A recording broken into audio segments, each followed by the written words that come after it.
Hello friends, आज आपण पाहूया साबुदाण्याची हटके खीर।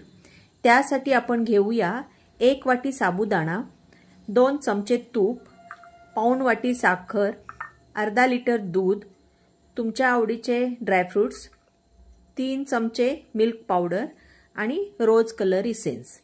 आता बघूया साबुदाण्याची खीर। प्रथम दूध आणि साखर एकत्र करून ते आटवायला ठेवूया आणि एका कढईमध्ये तूप घेऊन त्याच्यामध्ये ड्रायफ्रुट्स तळून घेऊया। ते तळून झाल्यानंतर त्याच तुपामध्ये आपण साबुदाणा घालून परतून घेऊया।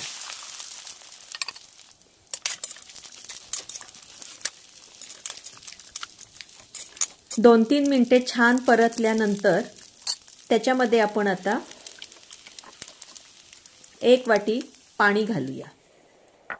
जर डायरेक्ट दूध घातलं तर दूध कदाचित फाटण्याची शक्यता असते, म्हणून आधी पाणी घालून साबुदाणा शिजवून घ्यायचा आणि त्याच्यानंतर त्याच्यात आटलेलं दूध घालायचं। असं आटलेलं दूध घालून छान साबुदाणा शिजवून घ्यायचा। ट्रान्सपरंट होईल असा साबुदाणा शिजवून घ्यायचा। तो शिजतोय तोपर्यंत आपण मिल्क पावडर एका दुधामध्ये छान पेस्ट करून घेऊया।